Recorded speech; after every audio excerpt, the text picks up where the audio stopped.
విజయ్ దేవరకొండ హీరోగా గౌతమ్ తిన్ననూరి దర్శకత్వంలో తెరకెక్కుతున్న సినిమా కింగ్డమ్. ఇప్పటికే అనేక వాయిదాలు పడిన కింగ్డమ్ సినిమాని జూలై 31న రిలీజ్ చేయబోతున్నట్లుగా ప్రకటించింది చిత్ర యూనిట్. అయితే ఓటీటీ ఒప్పందం కారణంగా కింగ్డమ్ మూవీని కేవలం తెలుగు, తమిళ భాషల్లో థియేట్రికల్ రిలీజ్ చేయబోతున్నట్లు సమాచారం. విజయ్ దేవరకొండకి నార్త్ లో మంచి ఫాలోయింగ్ ఉంది.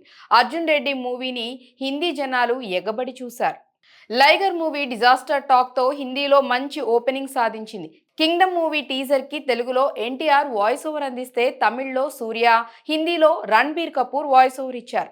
కింగ్డమ్ మూవీకి హిందీలో మంచి హైప్ కూడా ఉంది. అయితే ముందుగా ఈ సినిమాని మార్చి 28న రిలీజ్ చేయాలని అనుకున్నారు. అయితే అక్కడి నుంచి మే 30కి వాయిదా పడింది. ఆ డేట్ నుంచి జూలై 4కి, అటు నుంచి జూలై 31కి వాయిదా పడింది. ఇలా వాయిదాల మీద వాయిదాలు పడటంతో ముందు అనుకున్న 8 వారాల ఓటీటీ గడువుని రద్దు చేసింది నెట్ఫ్లిక్స్. ముందుగా అనుకున్న ఒప్పందం ప్రకారం పూర్తి మొత్తం చెల్లించాలంటే థియేటర్లలో రిలీజ్ అయిన 4 వారాల్లో ఓటీటీకి రావాలని షరతు పెట్టింది. హిందీ మార్కెట్లో రిలీజ్ అయితే పీవీఆర్ మల్టీప్లెక్స్ అసోసియేషన్ ఒప్పందం ప్రకారం 8 వారాల గడువు తప్పనిసరి. అది కాకుండా టైట్ షెడ్యూల్ మధ్యలో హిందీ డబ్బింగ్ పనులు కూడా ఆలస్యంగా సాగుతున్నాయట.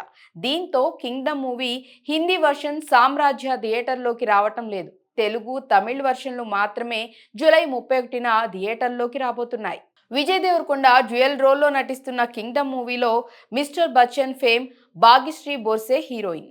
కింగ్డమ్ మూవీ 2 పార్ట్లుగా రిలీజ్ అవుతుందని ఓ ఇంటర్వ్యూలో కామెంట్ చేశాడు డైరెక్టర్ గౌతమ్ తిన్ననూరి. అయితే ఇప్పుడు కేవలం సింగిల్ పార్ట్లో కథను అయిపోగొట్టాలని ప్రయత్నిస్తున్నారట. ఫస్ట్ పార్ట్ కమర్షియల్ గా సాధించే సక్సెస్ ని బట్టి సీక్వెల్ ఆలోచన చేస్తారట. కింగ్డమ్ మూవీకి అనిరుద్ రవిచందర్ మ్యూజిక్ డైరెక్టర్. ఓ రకంగా అనిరుద్ మ్యూజిక్ ఇచ్చేందుకు బాగా లేట్ చేయటం వల్లనే కింగ్డమ్ మూవీ ఇన్నిసార్లు వాయిదా పడిందనే కామెంట్లు కూడా వినిపించాయి. 100 కోట్లకు పైగా బడ్జెట్తో తెరకెక్కిన కింగ్డమ్ మూవీ ఓటీటీ రైట్స్ ని నెట్ఫ్లిక్స్ 55 కోట్లకు కొనుగోలు చేసినట్లు సమాచారం. సగానికి పైగా బడ్జెట్ ఓటీటీ డీల్ ద్వారా వెనక్కి రాబట్టింది మూవీ.